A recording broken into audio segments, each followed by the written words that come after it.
On this week's episode of Marketing O'Clock. Get ready to Shopify your social presence. ShopPay rolls out to Instagram and Facebook. We discover some of the news about Google's manual action on discovering news. Microsoft Ads says bye to manual CPC. And we reveal the hottest buzzword in baked goods as Greg's latest shopping experience really takes the cake. Don't worry. It's not what you think it is the next time you see us at PubCon toting around a human head doing interviews. We introduce a new PSA section. PSA. The correct way to light a cigarette is not in the middle. All on today's show.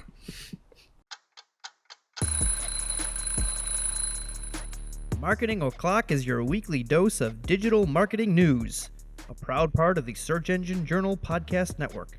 We record every week from the Cypress North Studios, located in beautiful Buffalo, New York. Tune in to our critically acclaimed Famous Friday news show for insights, updates, rants, and much more as we cover the full gamut of digital marketing for you. If you want to follow along, just check out our show notes or head over to marketingoclock.com for all of the links from today's articles. And please subscribe so you don't miss a single episode. Hey there, I'm Greg Finn. I'm Mark Saltarelli. And I'm Jess Budd. And it is officially Marketing O'Clock. Here on February 12th, 2021. Remember, you can catch our Famous Friday news show on YouTube or your favorite podcast player each and every Friday morning. All your digital marketing news from the week. Powered by the digital marketing community. And if you want to join the conversation, just hit us up. We are at Marketing O'Clock everywhere. All right, and we've got the whole gang here. Mark, Jess, what's going on with y'all? I have had some trouble in the past week, and I should not be allowed near stairs. I am so clumsy, and I did not fall down an entire flight of stairs once this week, but twice. Oh, no. Are you okay? My body hates me. I'm fine. My tailbone and my arm are a little bit sore. I was at my grandma's on Saturday and fell down her basement stairs. Oh, my goodness. Better you than her. Oh, yeah, she doesn't go in the basement. Good. And then leaving my apartment the other day, I put on my boots that were wet and I slipped and fell down the stairs inside my apartment. Oh, so, yeah, I've always been a klutz, but twice in 1 week is pretty dramatic. So I hope y'all have been having a much safer week than I have. Yeah, and thankfully the office is only one level here. Yeah. Jess, what's up with you? All right, so I went to the aquarium this weekend with my little boy. He's almost 17 months old. It was his first time at the aquarium, and we thought it would just be a really fun experience just to go. We went at like 9:30 in the morning. We were one of two families there. It was awesome. There's nobody there. We're just like, oh, this will be cool, something for him to see. And I know that everybody always jokes like kids are like cats. They like to play with the box and not the toy inside and all that. We had that experience at the aquarium. He knows the word water. So everything was wawa, wawa, wawa. Like, yeah, but what's in the water? And it's like we went to the aquarium to see the water. So whatever, he was excited. I was happy. But then we had a moment outside. They have like a pool for harbor seals, rescued harbor seals. And they're swimming and whatever. And one just popped his head out of the water. And my son looks at it and goes, meow. Wow. So we had a really spot on educational experience at the aquarium. It was marvelous though, lots of fun. What about you, Greg? Well, for me, we're taking my kids over to a sort of birthday-ish celebration for their grandmother, and we needed to make a cake. And so we were thinking like I would make a cake with part red for the Chiefs on the Super Bowl and part white for the Buccaneers because that was going to be their color of the uniforms. And so I'm like, well, I'll buy some box cake mix for this. Usually I can whip something up from the ingredients around, like and make a cake. But I'm like, oh, I'll just use the box cake. So I went to Target. I had no idea what the currency of cake is. Do you know like what the most important thing, what's touted by all the cake makers? Fluffiness? Whipped frosting? No. Everybody, the currency of cake is moisture. Oh. And so I was in Target and I had to make a decision between the different types of moist that all the cake makers had to do. So Betty Crocker has super moist cake. Duncan Hines had perfectly moist cake. Okay. And then Pillsbury had moist supreme cake. Sounds like a flavor. And then you order at Taco Bell, all of the moist. I was perplexed. I'm like, I don't know what level of moisture I want in a cake. And so No. I ended up going with super moist and then perfectly moist. Oh, you went for two. I couldn't do Yeah. moist supreme. Well, I couldn't do you it. can't do it. I've been ruined because every time the word supreme follows another word, I just think of Vermin Supreme. What is that? He was technically ran for president, was on the ballot in Florida, I think. Oh, probably one. Is he? But anyway, I had no idea. I hadn't bought cake in a while. And I just thought it was so funny. Everybody's marketing their moisture levels. I guess you don't want a dry cake, I guess not. but we should just assume. And Duncan You also Hines don't for the want win. Soup. Oh, yeah. But the perfectly moist was on brand. Was it it was very perfect? moist. Gross. If you have a grievance to air or spicy take to share, anything you want to get off your chest, our phone lines are open. Visit call.marketingoclock.com and leave us a voicemail, and then we might play it on next week's show. And we didn't tweet it out, but no callers last week, so we still have a shirt on the line if anybody wants. Call.marketingoclock.com. Yeah, talk to us. First up in the news this week, it is yet another week of Microsoft breaking away from Google as an ads product. And where we've seen Google turning manual CPC into a literal hero's quest to find it and actually turn it on. They want you to click through 10 different pages, 80 different warnings, and they're like, no, you shouldn't do this. Not recommended. And they're just tanking your optimization score. Microsoft took a very different approach, and they announced in what is weirdly enough a very Google move that they have plans to replace manual CPC completely gone, and it will be replaced with enhanced CPC by April. Which is kind of a weird move for me. It doesn't sit right, because everyone's mad at Google for taking away control from advertisers. Mm-hmm. And it's kind of a weird move where everyone's praising Microsoft for not following suit, and they're doing something which takes control over from advertisers. And I'm just kind of trying to process this, but we do have some time.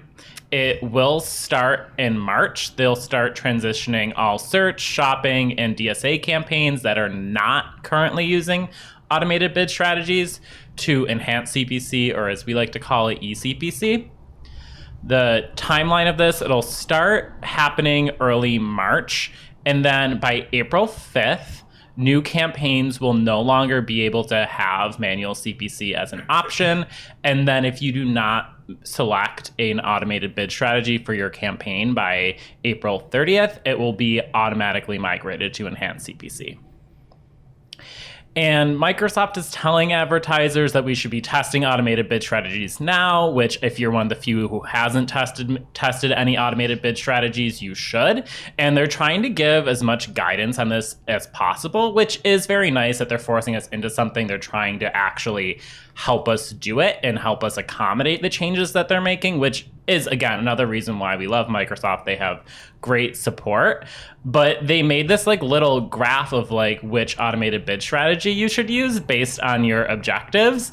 And it's just funny because I'm not going to jump from manual CPC to maximize conversions in one day. The very natural move is to test eCPC first. So I thought that was interesting. It's cool if they have it, but just kind of what? That's a big jump to ask someone to make.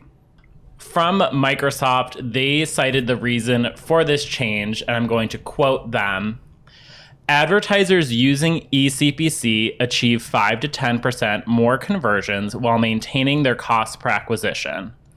Using real-time and other rich auction signals, such as operating system, browser, bid modifiers, search queries, and more, helps search marketers and their clients stay on top of the dynamic advertising marketplace. End quote. And again, I totally agree with this. They are right to say that, but I still doesn't sit right with me that they're just forcing this on us at this time. I know personally, I always opt for eCPC out of the gate. I'm rarely ever using manual CPC, but there are a few instances. I think, Jess, like you had a client where eCPC wasn't spending, and the Microsoft reps just said, oh, that's probably because there's no conversions yet. We don't have data to actually do eCPC. Try switching it to manual CPC, and the campaign started spending. Yep. So they better fix that before they make that switch.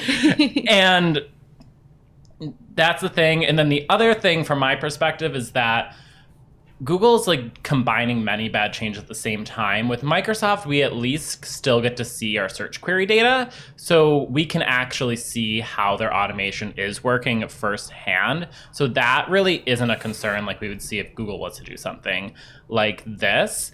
My biggest concern with this is I'm hoping Microsoft does not follow suit with Google and how they're treating eCPC bids, because in the past few weeks, I have seen my eCPC bids get a little bit out of control in some cases in Google, where sometimes the actual like average CPC for a keyword is double what my manual bid is. So Microsoft, again, if you're forcing this on us, please do not take it to that extreme.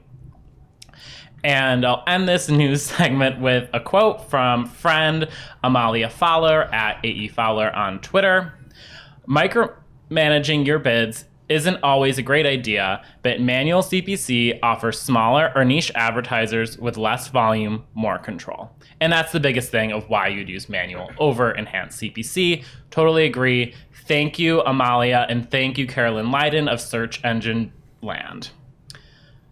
Greg, I heard that this instance isn't the only time that going manual is becoming against the manual this week. Absolutely, because Google is adding 12 new types of manual action penalties.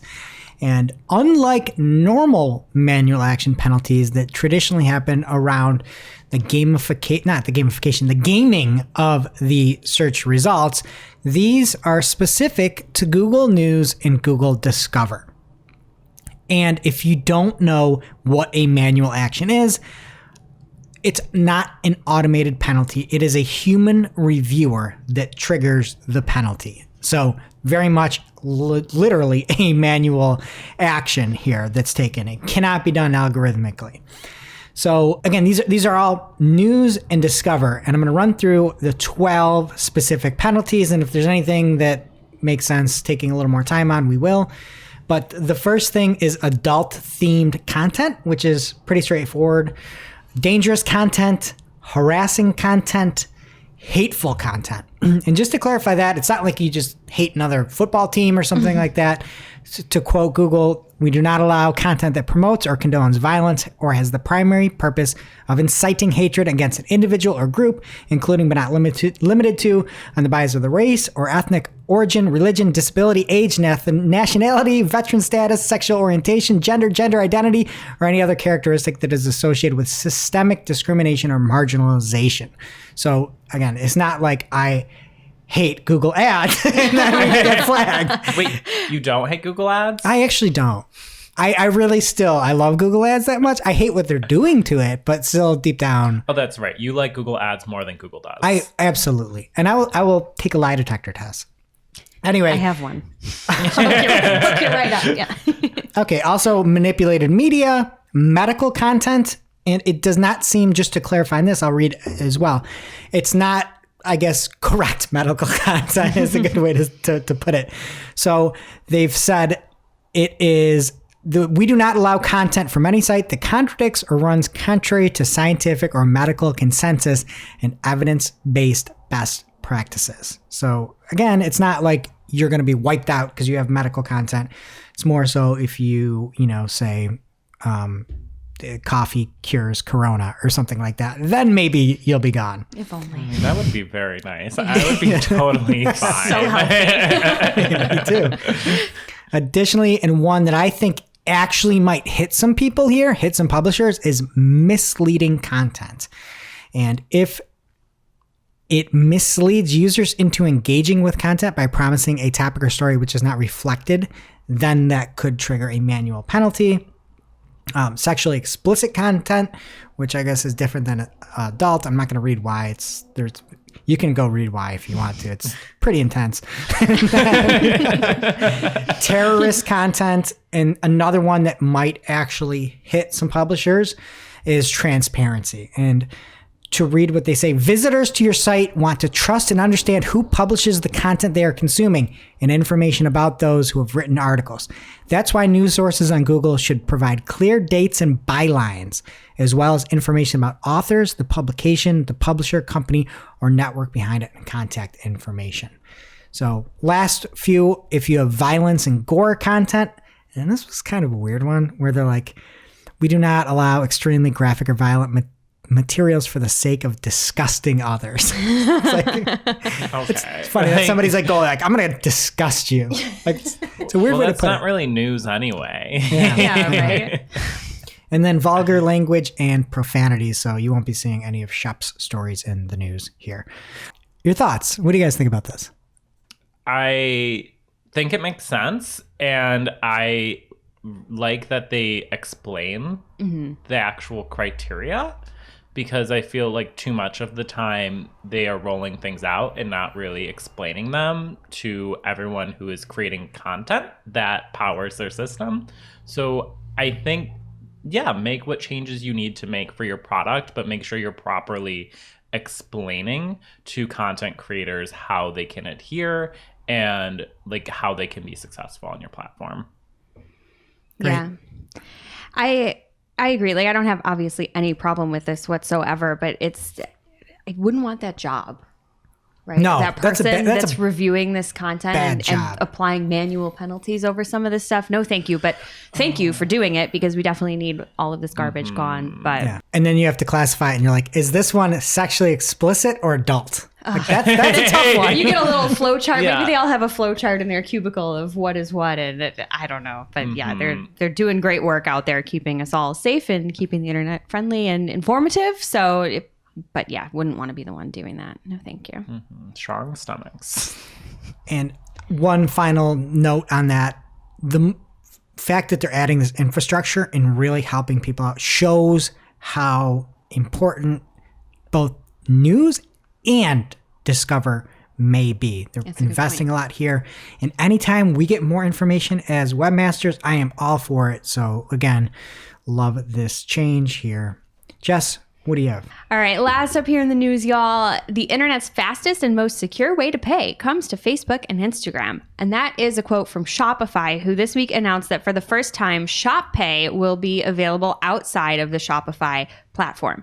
So all Shopify merchants in the US selling on Facebook and Instagram will soon be able to offer Shop Pay to their customers as an option at checkout.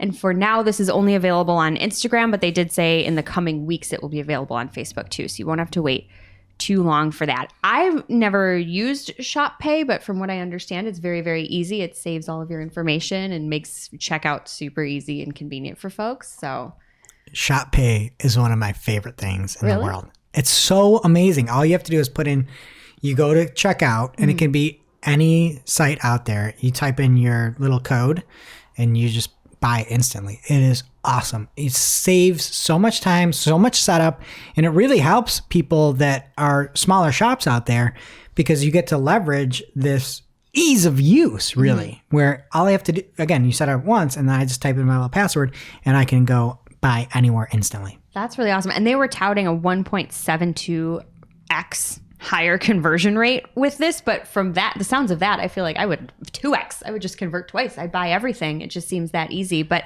do you think that you're going to then, Greg, as a user of this, are you going to start shopping on Facebook and Instagram? Probably. I mean, not Facebook, because I don't have Facebook, but Instagram, probably, because I can't stress enough. If you don't have a Shop Pay, go check it out. It is very, very smart to allow this.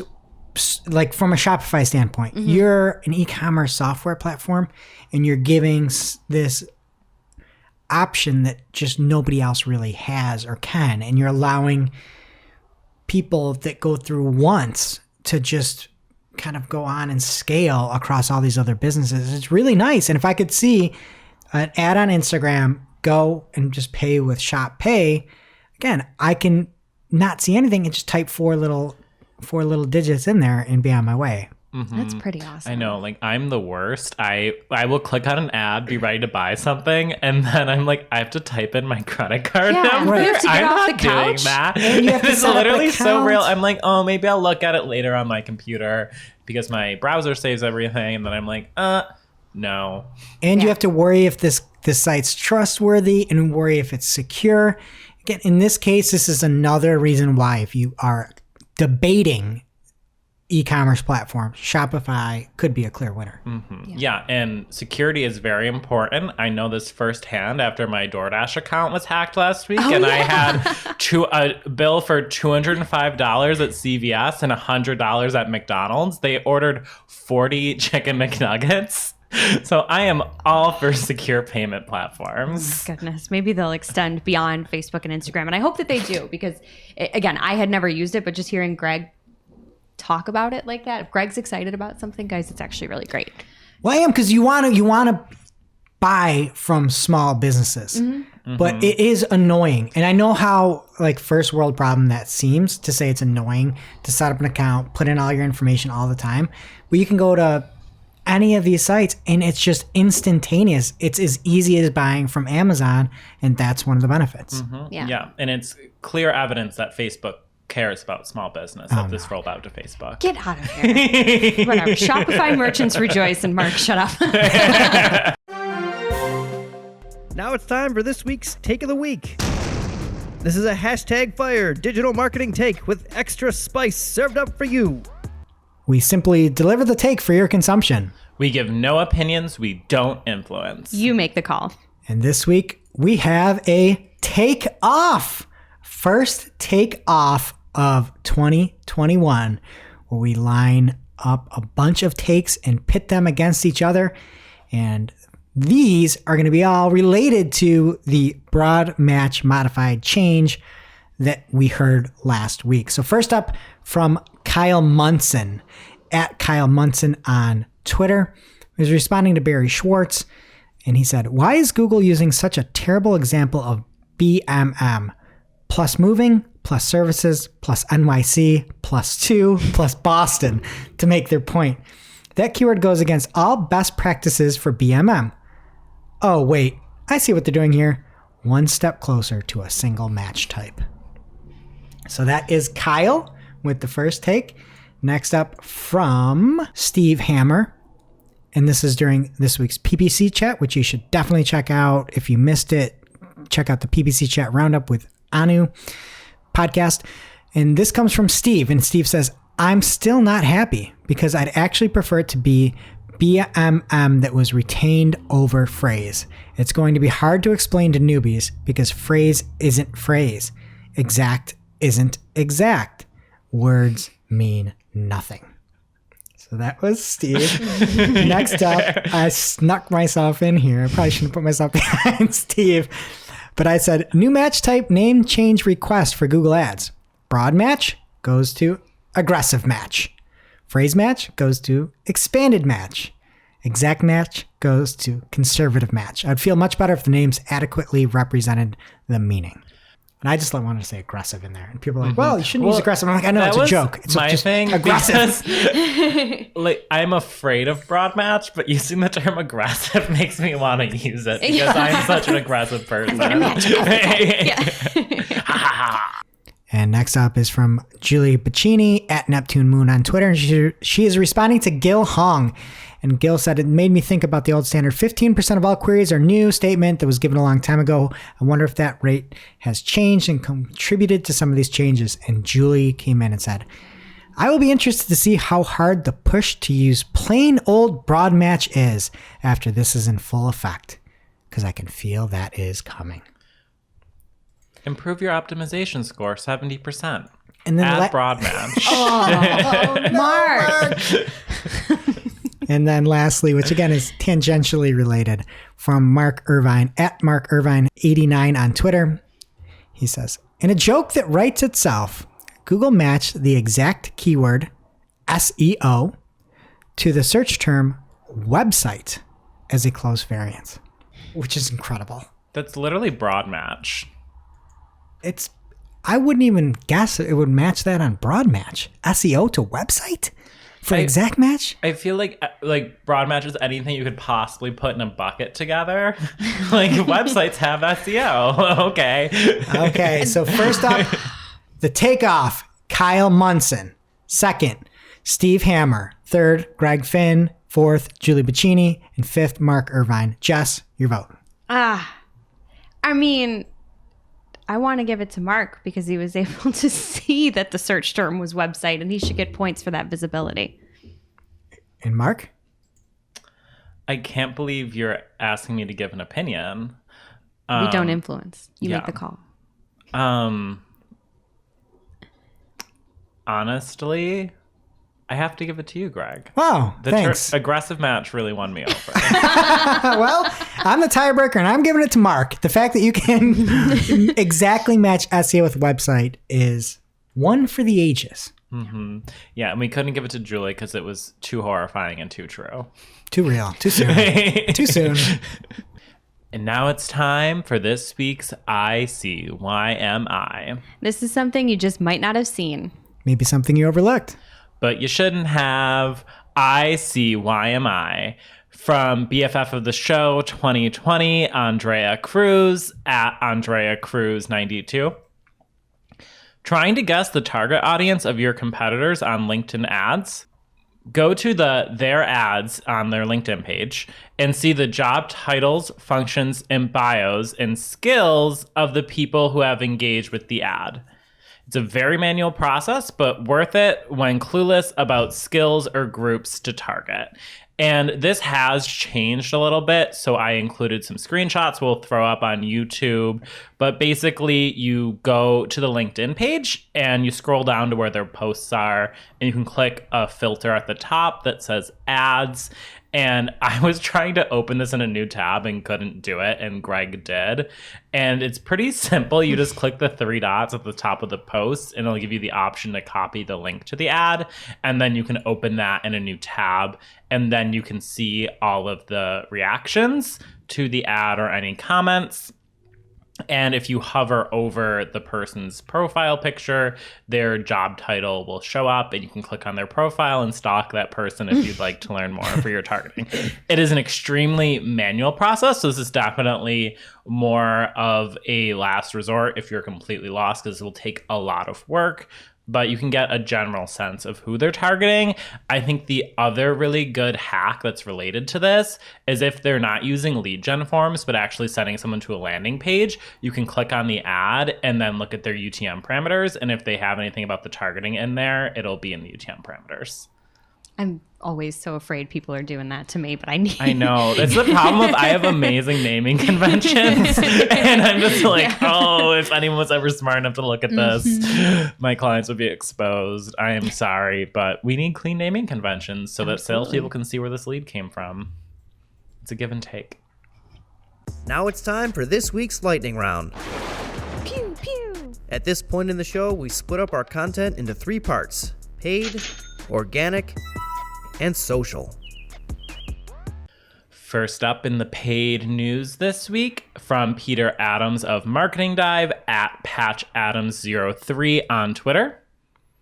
Pinterest has a present for us paid people.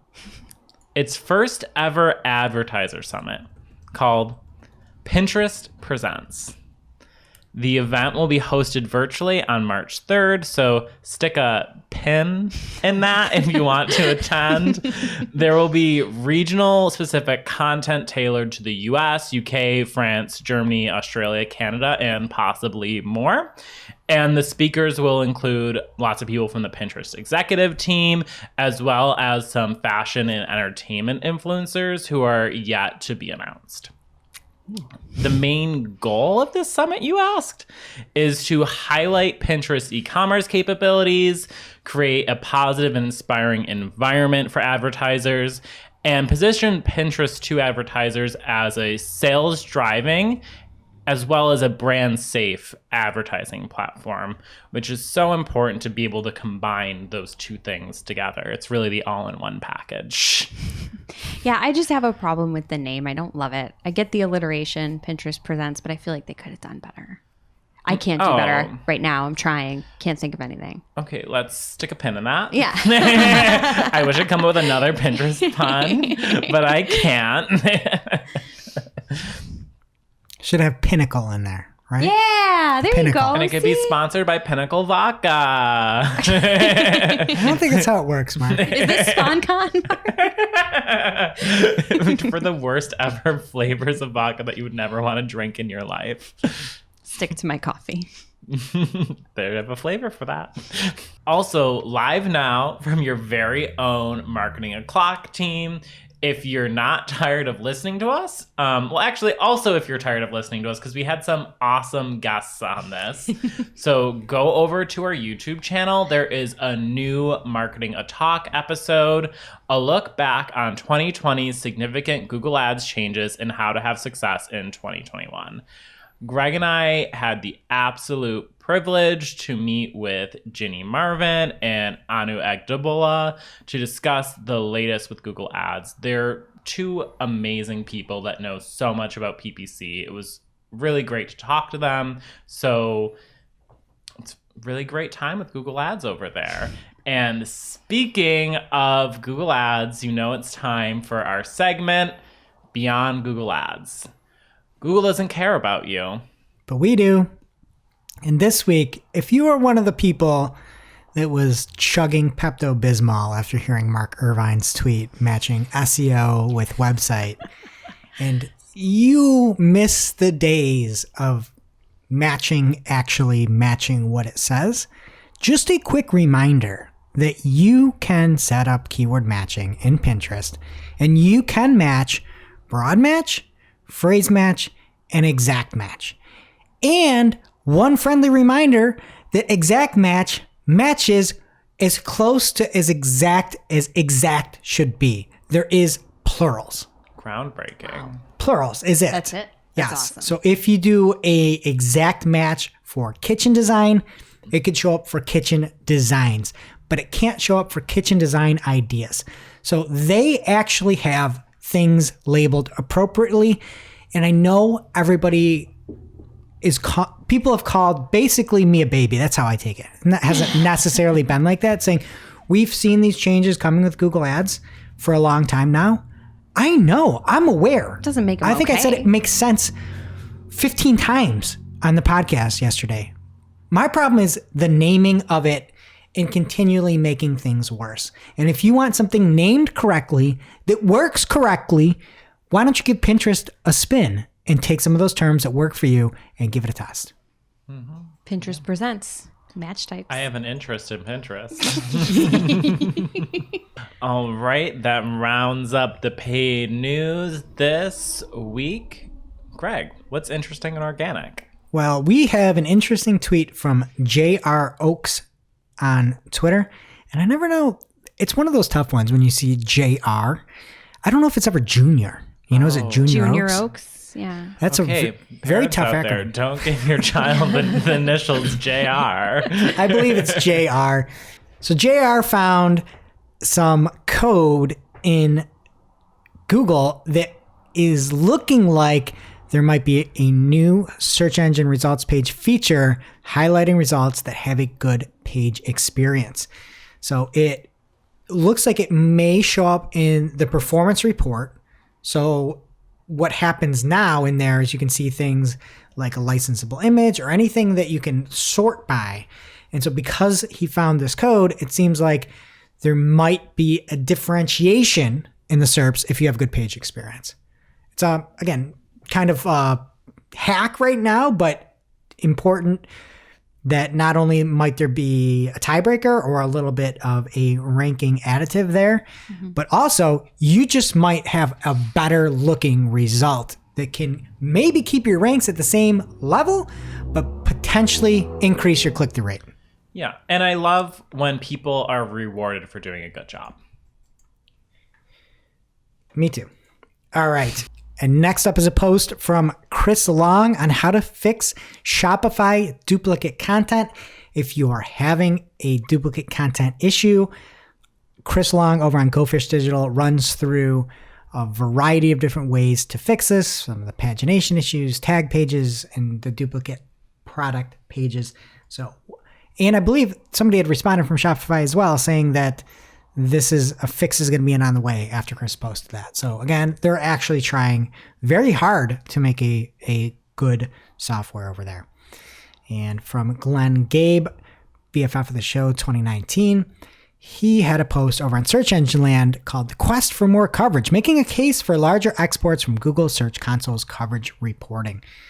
And right now you can only export 1,000 rows at a time, and it limits the ability to see patterns on larger scale sites.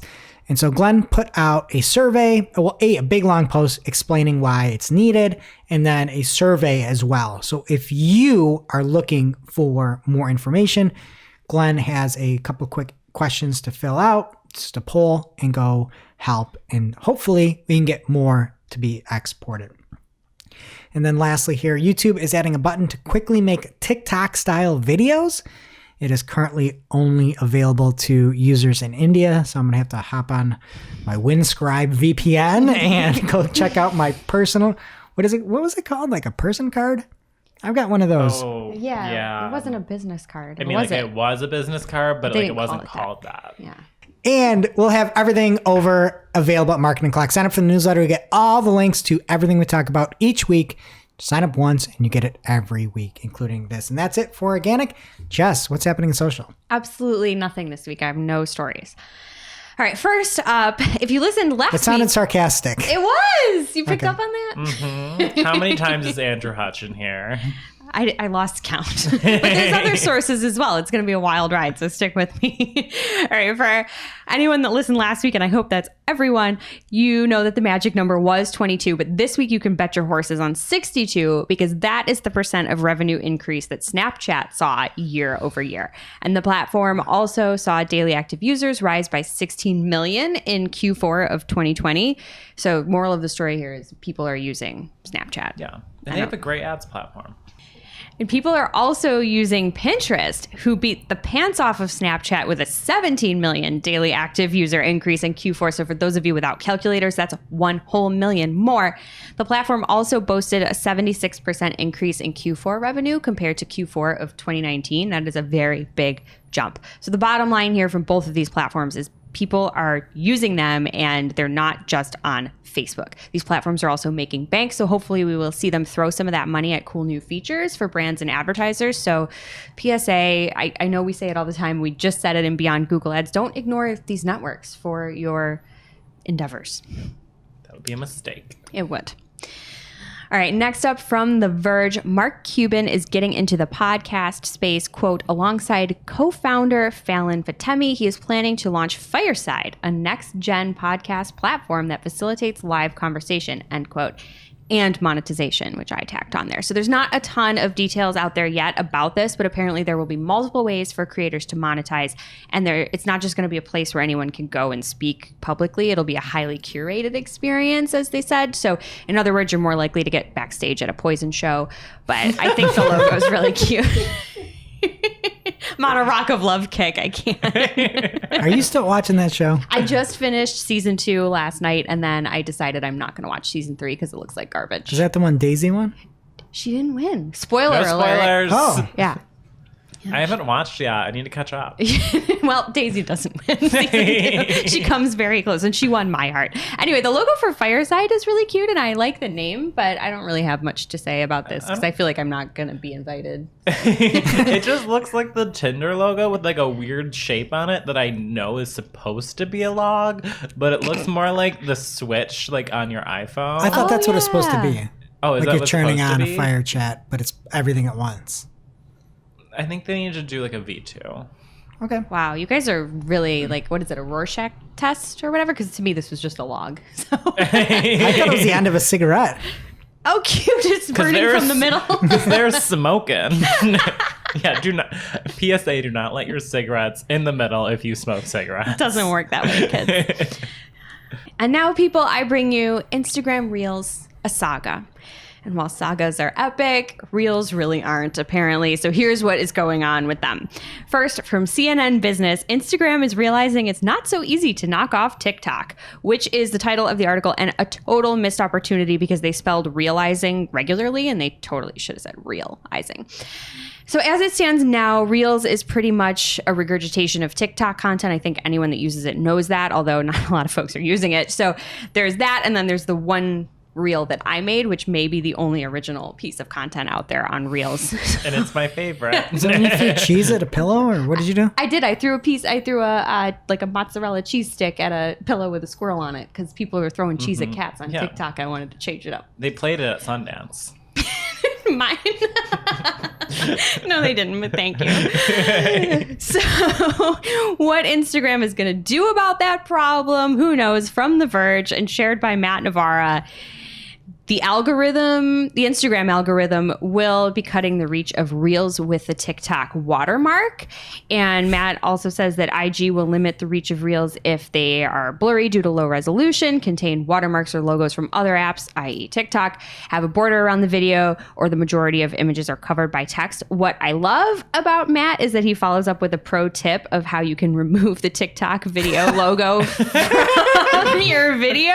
So if you are really into making TikTok videos and you want them on Reels and you don't want to be demoted on Instagram, then go ahead and check this out. We'll have the link in our newsletter. Yeah. So it's great that they didn't copy TikTok's model for regulating content, we want to say. Yeah. So at least they're being original there. Yeah, you can have all the cracks in the walls that you want, but don't you dare put text over your image.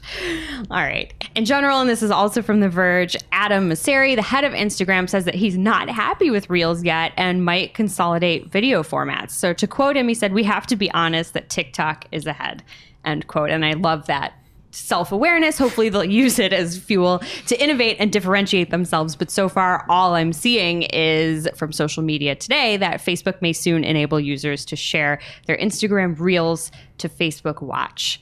Jess, it almost feels like people don't like Reels. Right? And you know who's really not going to like them is the people on Facebook. Like my mom's not going to watch that. Who else is on Facebook? This is the first I'm hearing of Facebook Watch. And it's like, cross-pollinating content is not the solution to all of your problems. Like, they're trying to make Facebook and Instagram and Messenger like distinct apps under the Facebook brand, yet they're also connecting every little single thing. Yeah. And I'm just confused. There's a fundamental problem where so many people are making content on TikTok and they're not letting it cross-pollinate over to Reels.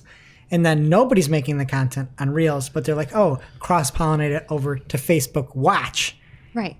It's insanity. It doesn't make any sense. And then we talked about last week what Instagram was doing where they might be taking away putting your feed posts in stories, which is something unique. It's a unique to Instagram format, and people are using Instagram to share it. Like, why take that away? And they just don't know. Something that directly hurts small businesses. Facebook doesn't care. All right. Moving on to TikTok, the real short video platform with rude standards. They have some new e-commerce features that are coming soon, according to Financial Times and reported in social media today by Andrew Hutch, coming in clutch, Mark, since you asked.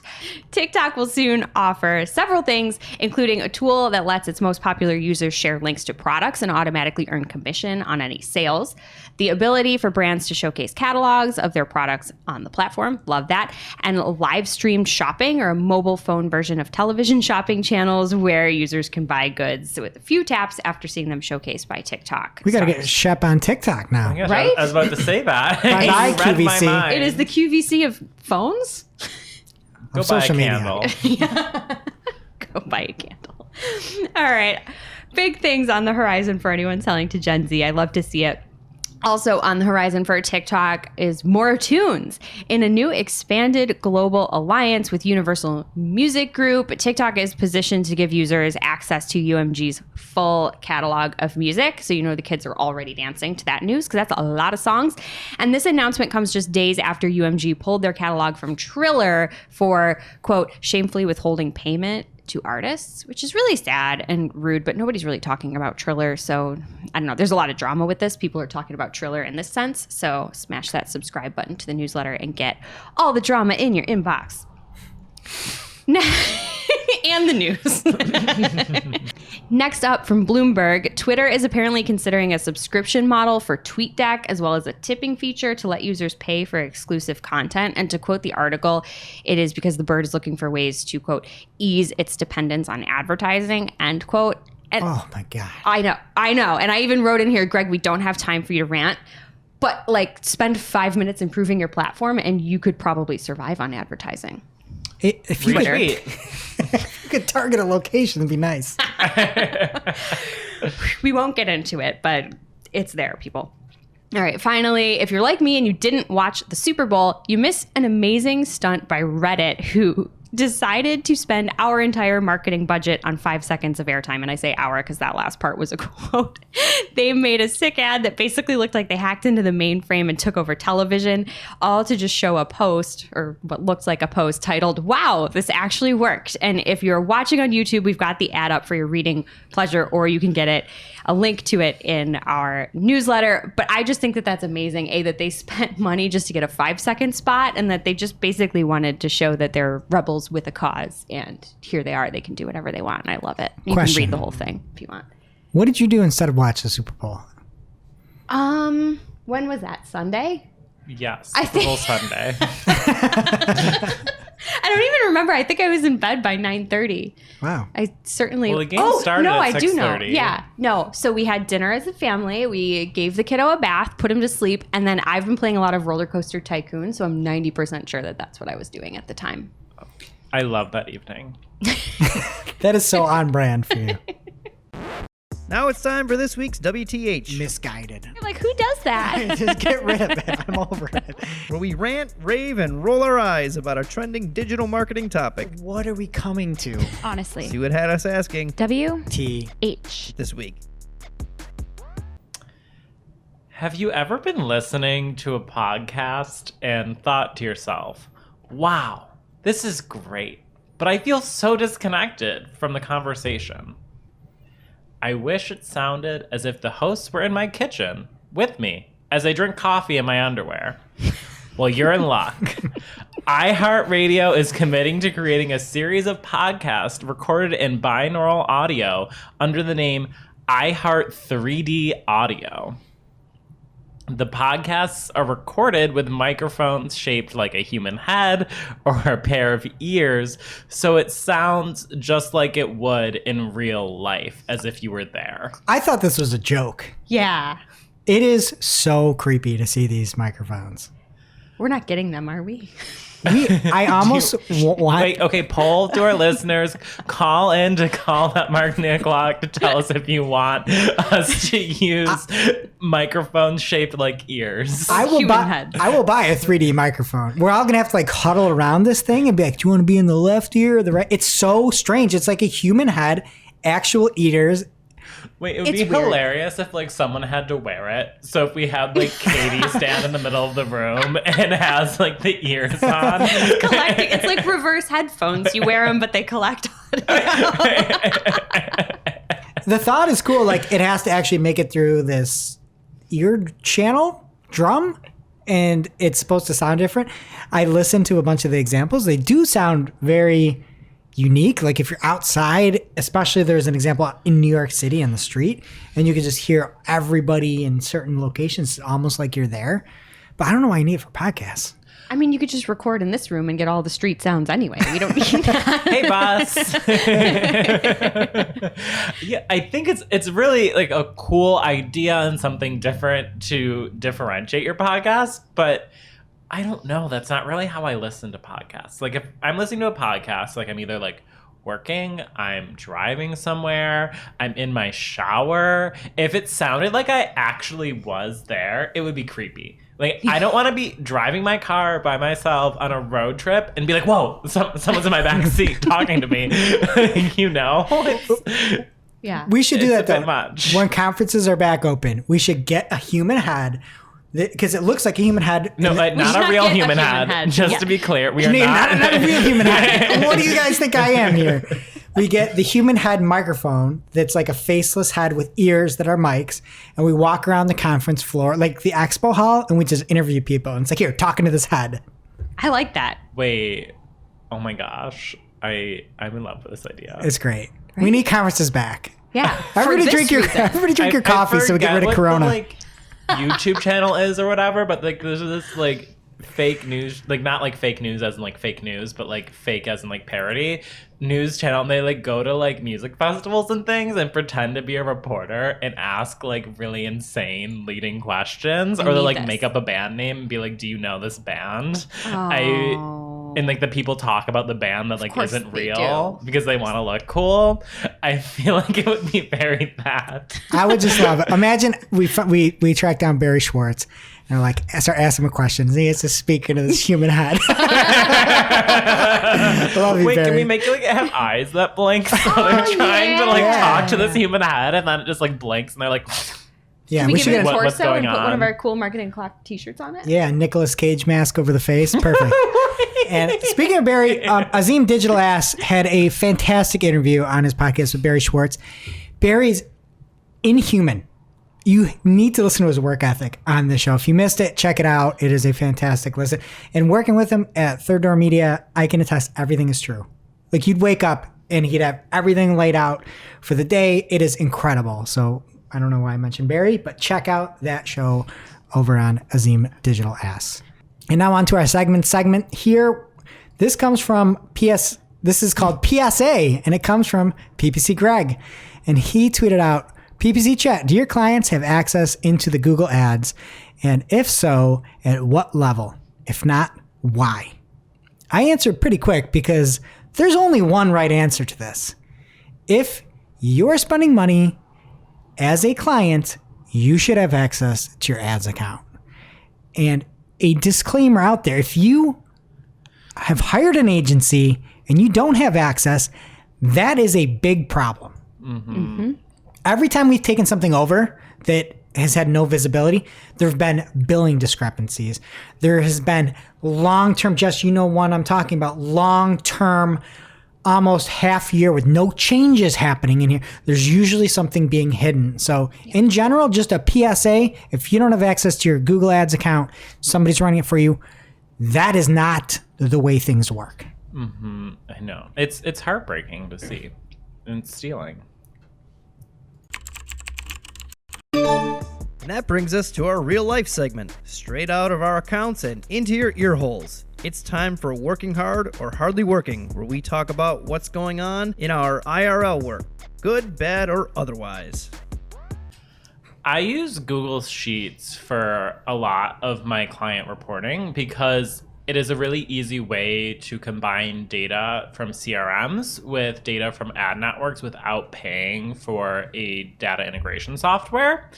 And what I normally do is like export a list of leads and paste into Google Sheets, and I can kind of use a bunch of like VLOOKUPs and some ifs to like run some crazy reports. The problem is I use the email address as a kind of like the common way to connect everything. And Google Sheets rolled out a new feature where if someone has a email address that's powered by Gmail, if you hover over their email address, a little thing pops up with the option to do a Google Voice call, to email them, or start a Google Hangouts. And why do I need that in Google Sheets? First of all, terrible feature. I was just doing my everyday reporting and I was just clicking around in my cells and I accidentally started a Google Hangout video chat with one of my clients' leads. And it was like the most panicked I have ever been. I'm like, exit out, exit out, exit out. Like, what a terrible feature. I'm trying to process data. I'm not trying to call someone. Get rid of it, please. Google, literally no one asked for this. You should have to turn that on. This is insane. Yeah, it was insane. I didn't know what to do besides just hit X. I was smashing the X button on that tab. That was so scary. We laughed. Thankfully, they were like in a completely different time zone and weren't ready to answer that, but that was terrifying. So, Jess, I hope your life has been a little bit less scary than mine. Much less. That did not happen to me, thank goodness, because I'm not quick. But I do have a quickie here. Hopefully, all y'all know this, but if you use Yoast, you can add canonicals to your page with the Yoast plugin. So that's really handy. I was about to ask developers to do something for me recently and then did not have to because I could do it in Yoast. So it is the quickest thing ever. You don't even have to like write out the actual code. You just put in the URL for the canonical and Yoast does the rest for you. So if you didn't know about that, it is a hot tip. All right. Now on my side, I was having trouble getting rid of all the mobile app placements for display campaigns. And I downloaded a bunch of I believe it's just a slew of mobile placements that PPC Protect offers. We'll put a link over again in the newsletter. In uploading these placements, Google kept erroring out. And I had to get to the point where I could only put like a few thousand up, which again is an issue because you can't just turn off mobile app placements. And it just is so frustrating that I can't get rid of app placements. And it's driving me crazy. So I'm going to try to figure out a couple different things. If I get anything that works really good, try to get something that we can kind of share and put out there for everybody else to exclude them all. And now for this week's Cool tool. As a reminder, our Cool Tool segment is not an official endorsement or paid mention. We're simply sharing something we found in our travels that may be of use to our listeners and is really, really cool. This week's cool tool is the free appointment and meeting scheduler from HubSpot. And absolutely no one enjoys the back and forth of scheduling meetings, especially group meetings with a lot of folks in them, a lot of calendars to look at. So this tool eliminates the need for that by syncing to your calendar and displaying your availability to your prospects. So it works with both Google Calendar and Office 365. Bonus points for being embeddable directly on your site and also for being able to use this feature to populate lists and trigger workflows with it. Really, really cool stuff. As the name suggests, it is free to use, but you do have to have a HubSpot account, obviously. But even the free version of HubSpot works with this. So if you're a HubSpot user at any level, head on over to HubSpot.com/products/sales/schedule-meeting, or you can just grab the link from our newsletter and check it out. Now it's time for our must-read marketing article of the week. An article so advanced, so in-depth, so detailed that we simply cannot cover it in its entirety on today's show. This week's must-read marketing article of the week comes from Annie Cushing. She's back, and she has a post called Regex for Marketers. Plain English, real-world examples. And she has a video of everything you need to know about using Regex for marketing. And you just should go look at the video if you are interested. If you thought it was something that was too much to learn, Annie has it broken down and only the way that she could. So thank you, Annie. All right. That does it for today's show. It is now officially not Marketing O'Clock. Remember, you can catch everything from this show on marketingoclock.com. While you're there, please be sure to subscribe so you don't miss a single episode. And we will see you next week. Thanks for listening to Marketing O'Clock, part of the Search Engine Journal Podcast Network. If you're looking for more information on today's topics, head over to marketingoclock.com for links to all the articles that we covered. And please be sure to subscribe so that you don't miss a single episode.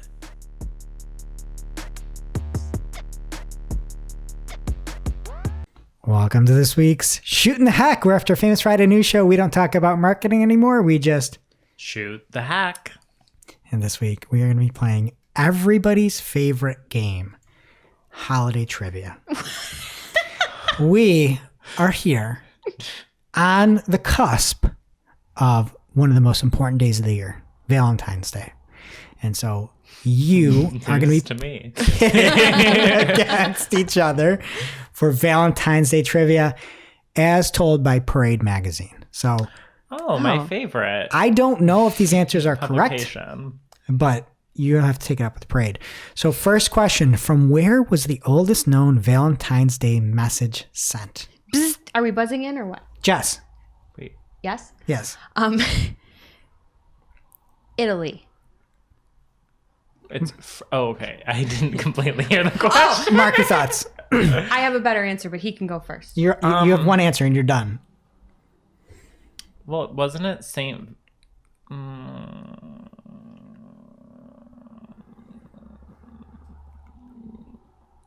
Greece. Okay. The answer is from the heart. Incorrect. The answer is actually prison. What? Prison. Oh, wait, Who's prison? yes. I had to watch this every year going to Catholic elementary school of like, it was like St. Valentine was in prison, right?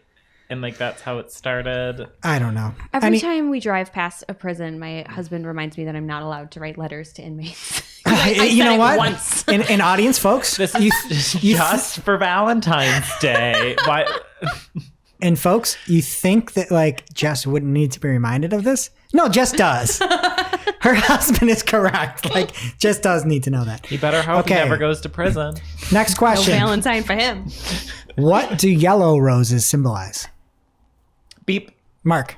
Friendship. Correct. Mark is winning 1-0. Next up, Good Charlotte's My Bloody Valentine was inspired by what story? Beep. Jess. The film My Bloody Valentine. Incorrect. Mark, your thoughts? He